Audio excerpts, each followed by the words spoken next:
میرا نام سمیرہ ہے۔ میں ایک اچھی فیملی سے تعلق رکھتی ہوں۔ میں اپنے گھر میں سب سے چھوٹی تھی۔ میرے ماں باپ کے علاوہ میرے 3 بہن بھائی بھی مجھ سے بہت پیار کرتے۔ وہ میری ہر خواہش پوری کیا کرتے۔ میں جو فرمائش کرتی اسے پورا کیے بغیر چین سے نہیں بیٹھتے تھے۔ وہ زبان پر الفاظ بعد میں آنے دیتے اور خواہش پہلے ہی پوری ہو جایا کرتی۔ کچھ عرصہ پہلے میری امی کی کینسر کی وجہ سے وفات ہو گئی تھی۔ پھر ابو نے بڑے بھائی کی شادی کر دی۔ میری بھابھی بھی بہت اچھی تھی۔ وہ میرا بہت زیادہ خیال رکھتی تھی۔ میرے بھائی اور اس کی شادی کو 1 سال ہو گیا تھا اور اس 1 سال میں اس نے مجھے ماں کی کمی محسوس نہیں ہونے دی۔ میرے بھائی نے میری شادی کی ذمہ داری بھی اس کے سر کر دی۔ اس نے میرا رشتہ ڈھونڈنا شروع کر دیا۔ ان دونوں میرے پیپر ہو چکے تھے، اس لیے میں دوستوں کے ساتھ آئے روز آؤٹنگ پر نکل جایا کرتی۔ یوں ہی ایک دن ہم سب ہوٹل میں بیٹھ کے لنچ کر رہے تھے جب اچانک ویٹر نے پھولوں کا ایک گلدستہ میری ٹیبل پر رکھ دیا اور کہا کہ کس نے یہ میرے لیے بھیجے ہیں۔ میں بہت حیران ہوئی کہ میرے لیے کون بھیج سکتا ہے۔ میں نے زیادہ غور نہیں کیا۔ اس کے بعد اکثر ایسے ہی ہونے لگا۔ مجھے روزانہ پھول ملنے لگے۔ آہستہ آہستہ مجھے بھی ان پھولوں کی عادت ہو گئی۔ میں دیکھنا چاہتی تھی کہ وہ کون ہے جو مجھے پھول دیتا ہے۔ ایک دن میں چھت پر کھڑی تھی۔ میں نے دیکھا کہ ایک شخص جس نے بلیک جیکٹ پہنی ہوئی تھی میرے کمرے کی کھڑکی کے اندر پھول پھینک کر چلا گیا۔ میں بھاگ کر گئی مگر تب تک وہ شخص جا چکا تھا۔ اسی شام کو بھابھی نے میرا رشتہ بھی طے کر دیا۔ میں اول تو مان نہیں رہی تھی۔ میں نے اس پھول بیچنے والے شخص سے محبت کر بیٹھی تھی۔ میرا دل نہیں مان رہا تھا مگر میں تو اس پھول بیچنے والے شخص کو جانتی بھی نہیں تھی۔ شاید میری قسمت میں یہی تھا۔ حیرت کی بات یہ تھی کہ جب سے میرا رشتہ طے ہوا تھا شاید اس کو بھی پتہ چل گیا تھا کیونکہ وہ اب پھول نہیں بھیجا کرتا تھا۔ شروع میں اداس رہی مگر پھر میں نے اپنا دھیان اپنی شادی کی تیاری میں لگا دیا۔ بہت جلد میری بھابھی نے میری شادی اپنے پسند کے لڑکے سے طے کر دی۔ ہمارا گھرانہ کافی آزاد خیال تھا، اس لیے شادی سے پہلے کئی بار میرا آمنا سامنا اس سے ہوا مگر میں نے ہر بار یہی نوٹس کیا کہ وہ کافی سنجیدہ رہنے والا انسان ہے، اتنا گھل مل کر بات نہیں کرتا۔ میں نے بھابھی سے بات کی تو کہنے لگی، ارے اس میں اتنا پریشان ہونے والی کیا بات ہے، شادی سے پہلے سارے مرد ایسے روکھے پھیکے ہوتے ہیں، بعد میں سب کچھ ٹھیک ہو جاتا ہے۔ تمہارے بھائی بھی شروع کے دنوں میں ایسے ہی تھے مگر آپ دیکھ لو کیسے میرے آگے پیچھے پھرتے ہیں۔ بھابھی کی باتوں سے میری کافی حد تک تسلی ہو گئی اور میں نے شادی کے لیے ہاں کر دی۔ میری شادی علی سے ہو گئی۔ وہ بہت اچھا تھا۔ اس کے گھر میں میری ساس، نند اور ہم دونوں رہا کرتے تھے۔ شادی کے اولین دن چل رہے تھے، سب اچھے سے گزر رہا تھا لیکن مجھے کچھ حرکتیں علی کی بہت عجیب سی لگ رہی تھی۔ وہ بہت تیز پرفیوم لگاتا تھا جو مجھے بالکل ہی اچھا نہیں لگتا تھا، لیکن چونکہ نئی شادی ہوئی تھی تو میں کچھ کہہ بھی نہیں سکتی تھی۔ شادی کی رات بھی میں تیار ہو کر اس کا انتظار کر رہی تھی۔ وہ دولہا بننے کمرے میں داخل ہوا تو میں اتنا ہینڈسم شخص کو دیکھ کر بہت خوش ہوئی۔ اس نے مجھے ابھی منہ دکھائی دے ہی نہیں تھی کہ میری آنکھ نیند سے بوجھل ہونے لگی اور میں ویسے ہی وہیں سو گئی۔ صبح اٹھی تو مجھے بہت شرمندگی ہوئی لیکن علی نے کہا کہ کوئی بات نہیں، آپ کو تھکن کی وجہ سے نیند آ گئی ہوگی۔ مجھے اس کی عادت بہت اچھی لگی کہ وہ احساس رکھنے والا ہے۔ ولیمے والا دن بھی بہت تھکا دینے والا تھا۔ 5 گھنٹے مسلسل بیٹھ کے میری کمر اکڑ گئی تھی، اس لیے کمرے میں آتے ہی کمر سیدھی کرنے کو لیٹ گئی مگر آنکھ لگ گئی اور میں سو گئی۔ مجھے صبح بہت ڈر لگ رہا تھا کہ علی ناراض ہوں گے۔ اگر وہ ناراض تھا بھی تو اس نے مجھے محسوس تو نہیں کروایا، وہ نارمل مجھ سے بات کر رہا تھا۔ کچھ دنوں کی بات تھی جب علی کام سے گھر واپس آیا تو اس نے اتنی تیز پرفیوم لگا رکھی تھی کہ میری ناک کو چبھنے لگی اور میں غنودگی میں چلی گئی۔ رات کو کھانا کھانے کے بعد ہم سونے کے لیے لیٹ گئے۔ مجھے بہت جلد نیند آ گئی۔ رات کے آخری پہر میں نے ڈراؤنا خواب دیکھا تو میں ڈر کے مارے میری آنکھ کھل گئی۔ میں نے علی کو آواز دی تو میں حیران رہ گئی کہ میری آنکھیں حیرت کے مارے پھٹ گئیں۔ دوسری جانب دیکھا تو علی غائب تھا۔ میں پریشانی سے اٹھی اور پورا کمرہ دیکھ لیا لیکن علی کا کوئی اتا پتہ نہیں تھا۔ باتھ روم میں بھی چیک کیا لیکن وہ وہاں بھی نہیں تھا۔ میں ڈرتے ہوئے دوبارہ بیڈ روم پر آ گئی۔ باقی ساری رات میری ڈرتے ہوئے گزری۔ صبح کو ناشتے کے ٹیبل پر علی کو دیکھ کر دھچکا لگا۔ میں نے پوچھا کہ کہاں تھے آپ؟ تو کہنے لگے تم تو بہت جلدی سو گئی تھی، مجھے نیند نہیں آ رہی تھی اس لیے ساری رات لان میں ٹہلتا رہا۔ مجھے اپنے آپ سے شرمندگی ہوئی کہ بیوی کا کام شوہر کو خوش رکھنا ہے اور میں ہر روز 9 بجے ہی سو جایا کرتی ہوں۔ پتہ نہیں شادی کے بعد جلدی نیند کیسے آنے لگی تھی۔ اپنے گھر میں تو میں 2 یا 3 بجے تک جاگا کرتی تھی، یہاں پتہ نہیں کیوں علی کے گھر آتے ہی مجھے نیند کے جھونکے آنا لگتے ہیں۔ مجھے علی کے چہرے پر ناراضگی تو نظر نہ آئی، مگر میں اس کا طنز سمجھ گئی تھی۔ اگلے دن میں نے دوپہر میں سو کے نیند پوری کر لی تاکہ رات کو جلدی نہ سو سکوں۔ شام ہوتے ہی میں نے تیار ہونا شروع کر دیا۔ تیار ہو کر میں نے علی کا انتظار کرنا شروع کر دیا۔ جیسے ہی وہ آفس سے آیا، میں نے اس کے ہاتھ سے بیگ لیا اور خود مسکرا کر اس کو دیکھنے لگی کہ وہ میری تعریف کرے گا۔ تم بہت خوبصورت لگ رہی ہو، مگر شاید اس نے مجھے دیکھا تک نہیں تھا، اس لیے میں اس کے پاس چلے گیا، مگر یہ کیا اس کے پرفیوم سے مجھے چھینک آنا شروع ہو گئی۔ علی نے بہت تیز پرفیوم لگائی ہوتی، اتنی تیز کہ کچھ ہی منٹوں میں میرا سر چکرانے لگ گیا اور میں پھر غنودگی میں چلے گئی۔ پھر کیا ہوا مجھے نہیں پتا کہ صبح اٹھی تو سر بھاری سا ہو رہا تھا۔ سمجھ نہ پائی کہ کیا معاملہ۔ ناشتے کے ٹیبل پر ساس نے مجھے کہا کہ تمہارے ہاتھوں کو کیا ہوا؟ میں گھبرا گئی اور کہنے لگی پتہ نہیں، سوجن ہو گئی ہے۔ میری ساس کہنے لگی کہ اپنے ہاتھوں اور پاؤں پر کوئی کریم وغیرہ لگاؤ تاکہ سوجن وغیرہ جو ہے ختم ہو جائے۔ اچھی بیویاں شوہر کے لیے خوبصورت لگتی ہیں، اپنے خوبصورت میں فرق نہیں آنے دیتی، شوہر قابو میں رہتا ہے۔ اس طرح کچھ دیر بعد علی باہر سے آتا نظر آیا۔ میں سمجھ گئی کہ میرے سونے کے بعد بیچارہ لان میں چلا گیا ہوگا۔ میری ساس اچھی خاتون تھی، اکثر مجھے سمجھاتی رہتی تھی کہ شوہر کو کیسے مٹھی میں کرنا ہے، مگر میں انہیں کیا بتاتی کہ ہم دونوں تو ابھی تک نام کے سوا ایک دوسرے کو جان ہی نہیں پائے۔ شادی کو 1 مہینے سے زیادہ ہو گیا تھا اور مجھے علی کے دھوپ چھاؤں جیسے مزاج کی سمجھ نہیں آ رہی تھی۔ کبھی وہ میرے ساتھ بہت اچھا ہو جایا کرتا اور کبھی ایسے اجنبی ہو جایا کرتا جیسے مجھے جانتا نہیں ہو۔ یوں ہی اتوار کا ایک دن تھا جب میں اپنے کمرے میں بیٹھی تھی کہ اچانک میرے کمرے میں داخل ہوا۔ مجھے کچھ عجیب سا لگا، وہ بہت جلدی میں لگ رہا تھا۔ میں خاموشی سے بیٹھی اسے دیکھنے لگی۔ وہ تیار شیار ہو کر کہیں چلا گیا اور مجھے بتانا بھی پسند نہیں کیا کہ کہاں جا رہا ہوں۔ میں نے پوچھنے کی کوشش کی تو جھڑک کر کہہ دیا کہ تمہیں کیا، اپنے کام سے کام رکھو۔ تھوڑی دیر بعد ساس نے مجھ سے پوچھا کہ علی کہاں گیا ہے، تو میں گھبرا گئی۔ میں نے اپنی ساس کو نہیں بتایا اور خاموشی اختیار کر لی، اور میری شکایت لگانے سے میرے شوہر مجھ سے ناراض نہ ہو جائے۔ ویسے بھی زیادہ تر وہ مجھ سے ناراض ہی رہتا۔ ایک دن میں نے بہت کوشش کی کہ آج میں نہیں سوؤں گی، مگر پھر علی کے آتے ہی اس کی تیز پرفیوم کی وجہ سے مجھے نیند آ گئی۔ میں نے علی سے اگلے دن کہا بھی کہ آپ اتنی تیز پرفیوم لگایا کرتے ہیں، شاید اس کی وجہ سے مجھے نیند آ جاتی ہے، مگر بات سن کر اس نے کافی غصہ کیا۔ کہنے لگے کہ تم اپنی نیند کا الزام میرے پرفیوم پر کیوں لگاتی ہو؟ تم خود ہر وقت سوئی رہتی ہو، تمہیں میری کوئی فکر ہی نہیں۔ شوہر کام سے گھر آئے تو بیوی مسکرا کر استقبال کرتی ہے اور تم سو جایا کرتی ہو۔ میں اس کی بات سن کر بہت روئی، لیکن باوجود کوشش کی اس کی پرفیوم وجہ سے مجھے نیند بھی آ جاتی اور صبح ہاتھ پاؤں بھی سوج ہوتے، میں خود کو سونے سے نہ روک پاتی۔ اب تو میری ساس کو بھی کچھ نہ کچھ اندازہ ہو گیا تھا ہم دونوں میں کیا چل رہا ہے۔ اس نے بھی مجھے باتیں سنانا شروع کر دیا کہ میں شوہر میں دلچسپی لینے کے بجائے سوئی رہتی ہوں۔ میں کمرے میں آ کر بہت روئی۔ میں نے شروع سے سارے معاملے پر غور کیا۔ یہ سمجھ میں آیا کہ اس پرفیوم میں ہی کچھ ایسا ہے جو مجھے سوٹ نہیں کرتا۔ میں نے ڈریسنگ ٹیبل پر پڑی ہوئی سارے پرفیوم سونگھے، مگر جو پرفیوم علی لگاتا تھا وہ کہیں بھی نہیں تھا۔ اس کا مطلب تھا کہ وہ باہر سے لگا کر آتا ہے۔ رات کو علی گھر آیا تو جب فریش ہونے باتھ روم میں گیا تو میں نے چوری چھپے اس کے بیگ کی تلاشی لی۔ بیگ کے اندر ایک پرفیوم کا ڈبہ پڑا ہوا تھا۔ میں نے سونگھ کر خود پر چھڑکا۔ اچانک خیال آیا کہ اس پرفیوم کی وجہ سے تو میں سو جاتی ہوں، مگر تب تک بہت دیر ہو چکی تھی۔ کچھ ہی دیر میں سو چکی تھی۔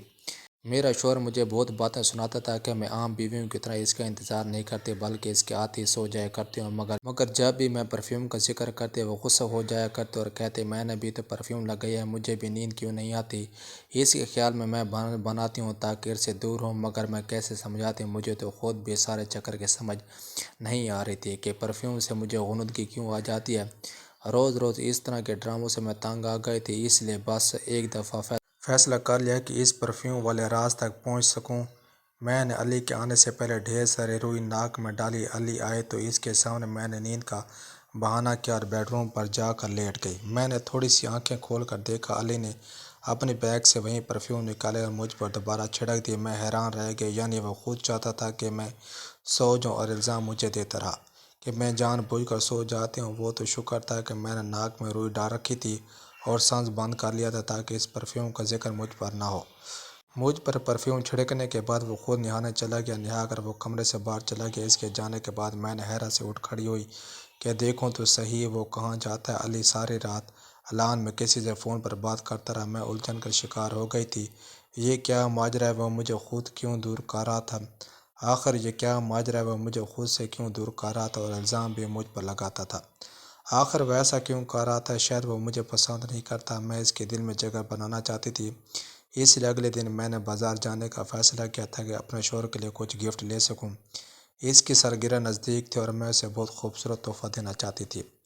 شاید اسی بہانے اس کا دل میری طرف پگھل جائے۔ شاپنگ سینٹر سے گفٹ خرید نکل رہی تھی کہ سڑک کے کنارے میں نے علی کی کار دیکھی۔ میں حیران رہ گئی کہ اس وقت وہ آفس میں ہوتا ہے، یہاں کار دیکھی میں حیران رہ گئی۔ اس وقت وہ آفس میں ہوتا ہے، یہاں کیا کر رہا ہے؟ تو گاڑی سے خوبصورت سی لڑکی علی کے ساتھ نکلے۔ وہ اس خوبصورت لڑکی کے ساتھ ایک ہوٹل میں چلا گیا۔ میں ان کے پیچھے پیچھے اندر داخل ہوئی تو دیکھا وہ دونوں لنچ کر رہے تھے۔ میں غصے سے کھولتے گھر واپس آ گئی۔ میں اس شخص کی توجہ پانے کے لیے کیا کیا جتن نہیں کر رہی تھی، اور وہ دوسری لڑکیوں کے پیچھے گھومتا ہے۔ اور اس دن تک میں نے برداشت کر لیا، ہو سکتا ہے اتفاق، ہو سکتا ہے وہ لڑکی اس کی کوئی دوست وغیرہ ہو۔ یہ سوچ کر میں نے اپنے دل کو جھوٹی تسلی دی، مگر کچھ کلیگ وغیرہ یہ سوچ کر میں نے اپنے دل کو جھوٹی تسلی دی، مگر کچھ دنوں بعد میں ان دونوں کو پھر ایک ساتھ دیکھا۔ اس دن میں اپنے میکے سے واپس آ رہی تھی کہ راستے میں سگنل پر گاڑی رک گئی تو میں نے ان دونوں کو دیکھ کر وہ دونوں ایک ہسپتال میں داخل ہو رہے تھے۔ اب تو میرا شک یقین میں بدل گیا تھا، یہ شخص مجھے دھوکہ دے رہا ہے، میرے ہوتے ہوئے کسی اور کے ساتھ بھی تعلق ہے اور مجھے ساری گیم سمجھ آ رہی تھی۔ یقیناً میرا شوہر مجھ سے شادی نہیں کرنا چاہتا تھا، اس لیے ہر روز رات کو جان بوجھ کے مجھے سلا کر اس کے پاس چلا جاتا ہوگا۔ میں نے فیصلہ کر لیا کہ میں اس راز کے تہہ تک پہنچ سکوں گی۔ میں اپنے شوہر کو ہرگز بھی کسی کے ساتھ شیئر نہیں کر سکتی، کیونکہ اس سے محبت ہو گئی تھی۔ میں نے سوچ لیا تھا کہ وہ جس عورت کے چکر میں بھی ہے، انہیں اس کے چنگل سے نکال کر رہوں گی۔ مجھے ایک اور مشکل کا بھی مجھے سامنا کرنا پڑا۔ میری ساس آئے روز مجھے پوچھتی تھی، وہ خوشخبری کب سنا رہی ہو؟ میں ساس کے ایسے سوالوں سے گھبرا جایا کرتی، لیکن علی کو جیسے کوئی فکر ہی نہیں تھی۔ وہ اپنے کاموں میں مصروف رہتا تو اس پرفیوم لگانا نہ چھوڑتا۔ اب تو میں نے بھی ضد میں آ کر اسے کہنا چھوڑ دیا۔ وہ جان بوجھ کر اس پرفیوم کی وجہ سے میں جلدی سو جایا کرتی۔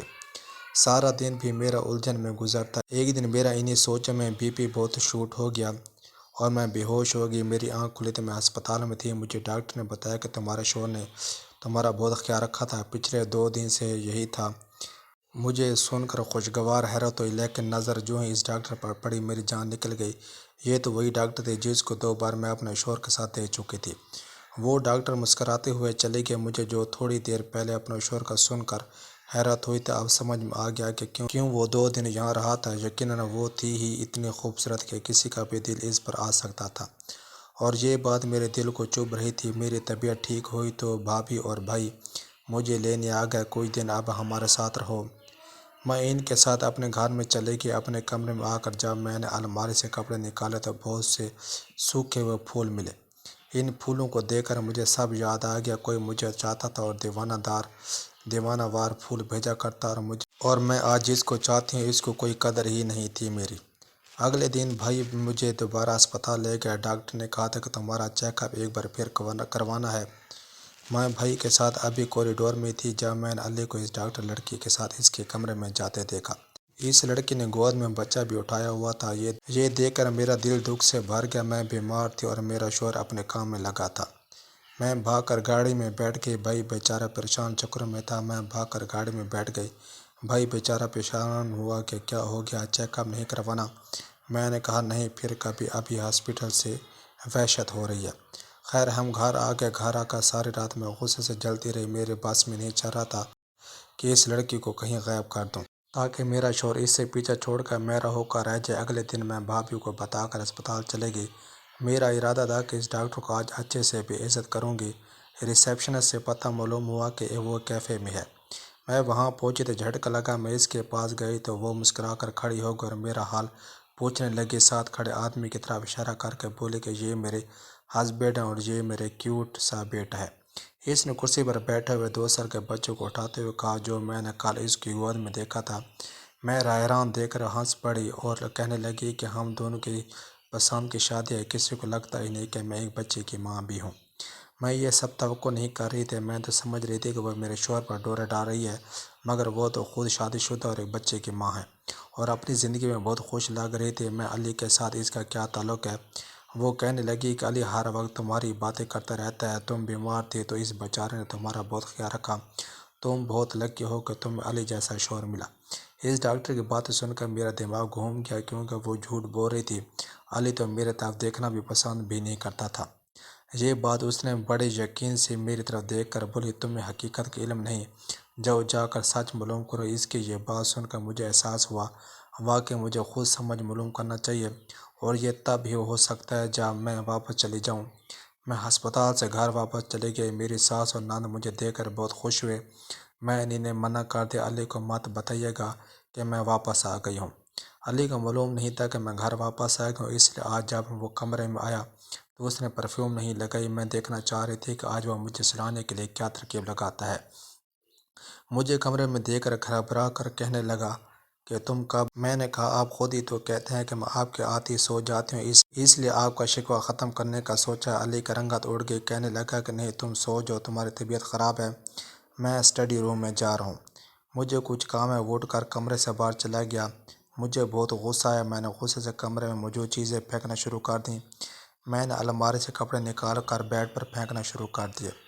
میں نے گھر واپس جانے کا سوچ لیا تھا۔ الماری سے کپڑے نکالتے ہوئے میں نے ایک سفید لفافہ دیکھا، چاہتے ہوئے بھی میں نے وہ اٹھا لیا۔ وہ کسی ہسپتال کا تھا، شاید میری رپورٹس ہوں۔ یہ سوچ کر میں نے وہ کھول کر جیسے ہی میں نے پڑھی، میری قدموں تلے سے زمین نکل گئی۔ وہ رپورٹس علی کی تھیں، اسے برین ٹیومر تھا۔ یہ حقیقت مجھ سے برداشت نہیں اور میں زمین پر گر گئی۔ مجھے یقین نہیں آ رہا تھا کہ یہ سچ ہے۔ میں بھاگتی ہوئی علی کے پیچھے اسٹڈی روم میں گئی اور ایک اور دھچکا لگا۔ اس کے اسٹڈی روم میں ہر طرف میری ہی تصویریں لگی ہوئی تھیں، وہ سارا ان مواقعوں کی تھی جب مجھے پھول بھیجا کرتا تھا۔ اس کا مطلب تو یہ تھا کہ وہ پھول بھیجنے والا علی ہی تھا۔ یہ جان کر میں نے علی کے سامنے جا کر اس کی رپورٹ رکھ دی تو وہ چونک اڑا۔ میں نے روتے ہوئے پوچھا یہ سب کیا ہے؟ تم نے یہ سب مجھ سے کیوں چھپایا؟ اس نے شرمندگی سے کہا، میں تمہیں بہت پسند کرتا تھا، مجھے تم اچھی لگتی تھی، میں ہی تمہیں وہ پھول بھیجا کرتا تھا اور تمہاری تصویر کھینچ کر یہاں اسٹڈی روم میں لگا دیا کرتا۔ میں تم سے شادی کرنا چاہتا تھا، اس لیے رشتہ بھجوایا، مگر بعد میں میری طبیعت خراب ہونا شروع ہو گئی تو پتہ چلا کہ مجھے برین ٹیومر ہے۔ اس کے علاج ہو سکتا تھا، اس لیے میں نے کسی کو بھی نہیں بتایا۔ مجھے امید تھی کہ میری شادی سے پہلے میرا مکمل علاج ہو جائے گا، مگر ڈاکٹر نے کہا کہ ابھی 2 ماہ مزید علاج میں لگیں گے۔ اس لیے میں بے ہوشی والے تیز پرفیوم لگا کر کمرے میں آتا، تمہیں نیند آ جائے اور تم سو جاؤ۔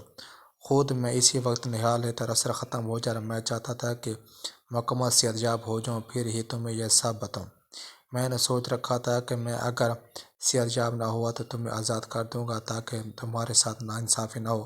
وہ لڑکی کالج کی دوست ہے، میرے دوست کی دوست اور میرے دوست کی بیوی ہے اور ڈاکٹر بھی ہے۔ میرا علاج اس کے ہسپتال میں ہو رہا ہے اور وہی کر رہی ہے۔ میں جانتا ہوں کہ تم مجھ پر شک کر رہی تھی، تم نے ہمیں اس دن لنچ کرتے ہوئے دیکھ لیا تھا۔ اس دن میرا دوست بھی ہمارے ساتھ ہی تھا۔ علاج کے بعد علی بالکل ٹھیک ہو گیا اور وہ ہنسی خوشی رہنے لگے۔